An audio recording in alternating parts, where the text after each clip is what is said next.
सोचिए, किसी देश का वित्त मंत्री और उसे सड़क पर जूतों से पीटा जा रहा है। ये तस्वीरें नेपाल से आई थीं, जहां लोगों का गुस्सा और हताशा अपनी सारी हदें पार कर चुकी थीं। तो सवाल ये उठता है कि आखिर कोई देश इस हालत में पहुंचता कैसे है? क्या वजहें थीं कि जनता का सब्र इस तरह टूट गया? चलिए, आज समझते हैं 2025 के उन नेपाल विरोध प्रदर्शनों की कहानी, जिसने पूरी की पूरी सरकार को घुटनों पर ला दिया था। जरा सोचिए, 9 सितंबर 2025 आते आते नेपाल के प्रधानमंत्री इस्तीफा दे चुके थे। संसद की इमारत में आग लगी हुई थी और बड़े बड़े नेताओं को हेलीकॉप्टर से रेस्क्यू किया जा रहा था। मतलब हालात पूरी तरह से बेकाबू हो चुके थे।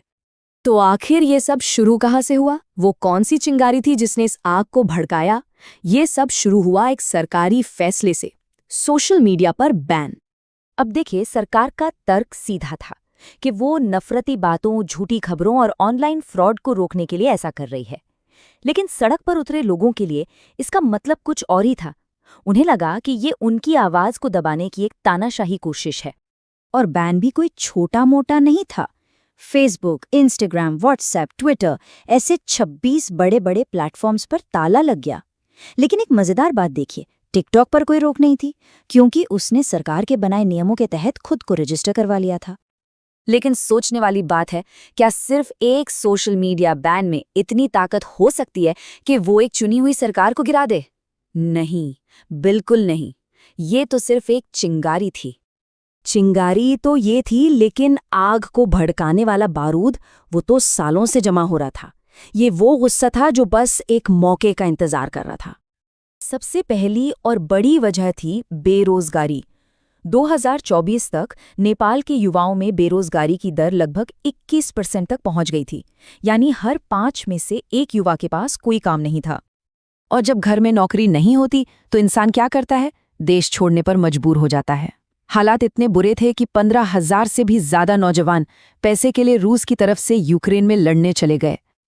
और इसी दर्द और गुस्से को सड़क पर लगे एक पोस्टर ने मानो आवाज दे दी। उस पर लिखा था, नेताओं के बच्चे गुची के बैग लेकर लौटते हैं, हमारे बच्चे ताबूतों में। ये सीधा इशारा था उस भाई भतीजावाद और गहरी होती खाई की तरफ। सोशल मीडिया पर #NipoKids जैसा हैशटैग वायरल हो गया और इसने दो नेपाल की एक कड़वी सच्चाई सामने रख दी। एक तरफ नेताओं के बच्चे, महंगी गाड़ियां, विदेश में पार्टियां, और दूसरी तरफ आम नौजवान जिसके नसीब में था घर छोड़ना और दूसरे देश की जंग लड़ना। लोगों के गुस्से की तीसरी और शायद सबसे बड़ी वजह थी करप्शन। सोचिए, 2008 में राजशाही खत्म होने के बाद 17 साल में 13 सरकारें बदली। सत्ता बस कुछ गिने चुने चेहरों के बीच एक म्यूजिकल चेयर का खेल बनकर रह गई थी। और दिक्कत ये थी कि ये चेहरे भी बेदाग नहीं थे।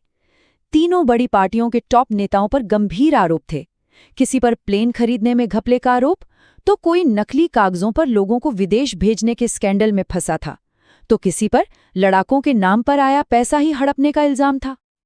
और इस करप्शन को एक तरह की कानूनी ढाल मिली हुई थी। 2006 से एक ऐसा नियम था जो कहता था कि सरकार के पॉलिसी से जुड़े फैसलों पर कोई जांच नहीं हो सकती। मतलब करप्शन करो और उसे पॉलिसी का नाम देकर बच जाओ। तो बेरोजगारी, असमानता और करप्शन, ये सारा बारूद इकट्ठा हो चुका था। अब बस एक धमाके की देर थी, और वो धमाका हुआ 8 सितंबर 2025 को। उस दिन हजारों लोग, ज्यादातर स्टूडेंट्स, शांति से पार्लियामेंट की तरफ बढ़ रहे थे। पुलिस ने उन्हें रोकने के लिए पहले पानी की बौछारें की, फिर आंसू गैस छोड़ी, और फिर वो हुआ जिसने सब कुछ बदल कर रख दिया। पुलिस ने निहत्थे लोगों पर सीधी गोलियां चला दी। इस फायरिंग में कम से कम 19 लोगों की जान चली गई और मरने वालों में एक 12 साल का बच्चा भी था। इस एक घटना ने पूरे देश को अंदर तक हिलाकर रख दिया। सरकार की इस बर्बरता का नतीजा उसके लिए ही विनाशकारी साबित हुआ। ये वो चेतावनी थी जिसे अब नजरअंदाज नहीं किया जा सकता था। इसके बाद तो सरकार ताश के पत्तों की तरह ढहने लगी। पहले गृह मंत्री का इस्तीफा हुआ, फिर सोशल मीडिया से बैन हटाया गया, लेकिन लोगों का गुस्सा अब थमने वाला नहीं था। विरोध और तेज हुआ और आखिरकार 24 घंटे के अंदर ही प्रधानमंत्री केपी शर्मा ओली को भी कुर्सी छोड़नी पड़ी। लेकिन कहानी यहाँ खत्म नहीं हुई। इस्तीफों से लोगों का गुस्सा ठंडा नहीं पड़ा। अब मांग सिर्फ चेहरे बदलने की नहीं थी, बल्कि पूरे के पूरे सिस्टम को बदलने की थी। एक ऐसे बदलाव की जो देश की बुनियाद को बदल दे।